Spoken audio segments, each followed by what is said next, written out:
With this lovely lady because she's doing her first 10 with the show next Thursday. Yes, she's a bit of a sort of comedy explosion mascot, if you would. So please put your hands together, make a load of noise for the wonderful Rita.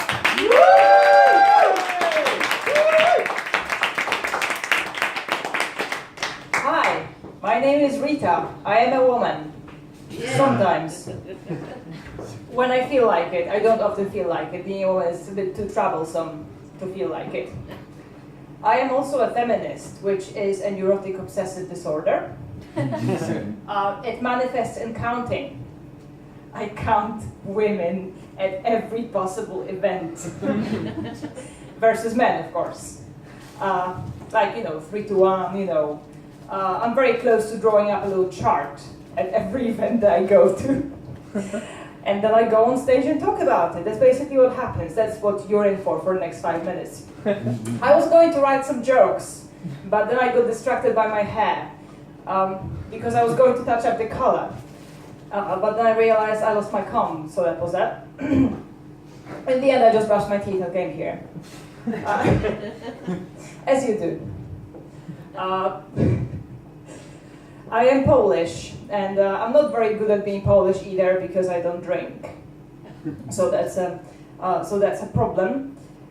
I would like to very much be a political comedian, but there is a problem with that because I live here and I am Polish.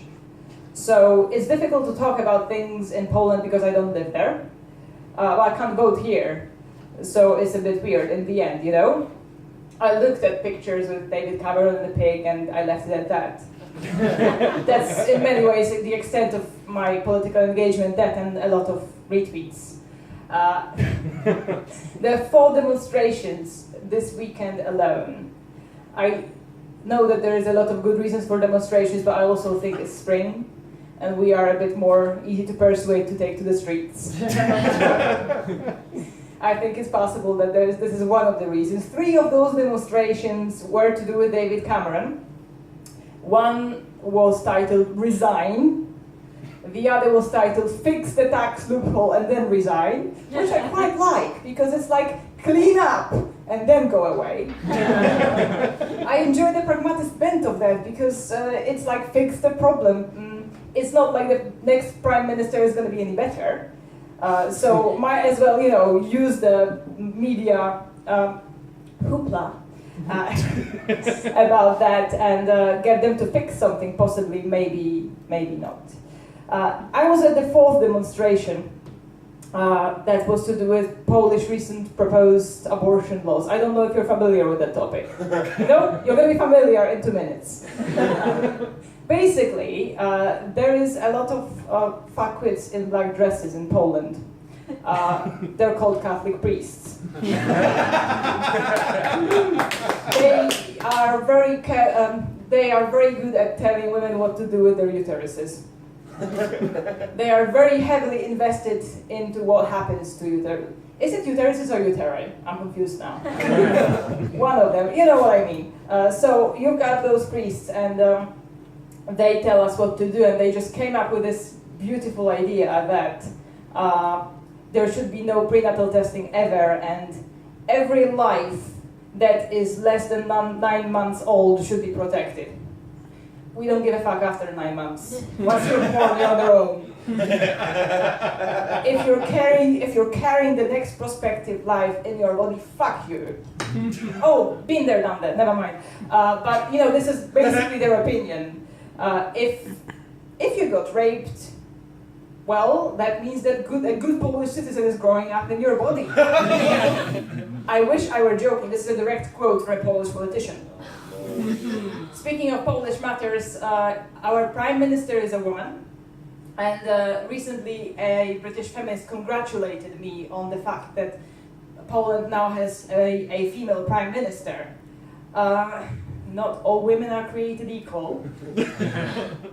Oh wait. You know, I am about as proud of that Prime Minister as you lot would be proud of Maggie Thatcher.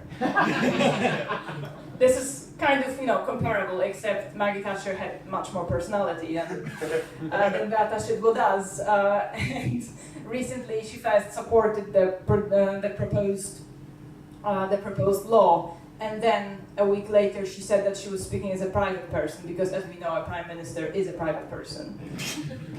So there's a lot of lovely things happening right now in Polish politics. That's where I was, you know, waving a hanger, because a hanger is a symbol of self-performed abortion. As far as I know, Polish women have never used hangers. It's all transplanted from the US, where the abortion battles have taken place earlier. Social justice warrior. That's a hashtag, social justice warrior. History of abortion fights. Sorry about that. It happens a lot if you're talking to me. I'm like, history of abortion fights, 20 minutes later. And now I have a microphone, so you know. Are you looming? I'm looming a wee bit. Oh, Jesus.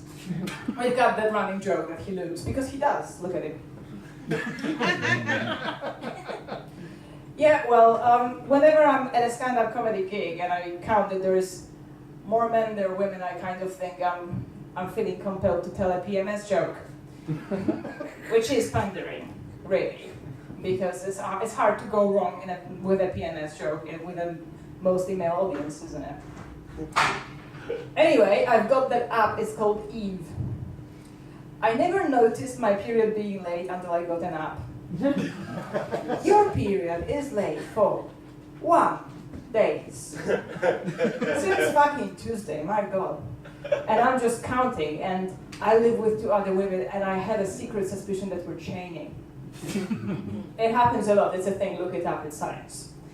Anyway, as any woman who's been brought up Catholic, there is just one thought that you get in your head, and that is Immaculate Conception. It literally is. You just kind of go, no, no. So how the fuck? Why? Didn't happen then.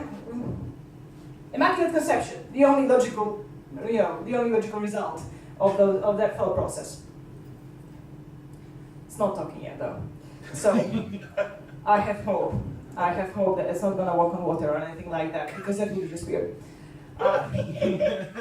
Religion facts with your brain, ladies and gentlemen. This is your public goodness announcement. I forget words too. Talal, are you here? Yo. Yeah, I forget words too when I'm under pressure. Which this is obviously not the situation. I'm under pressure at all. I just like the microphone. Okay, you have been very nice. Thank you very much. And I hope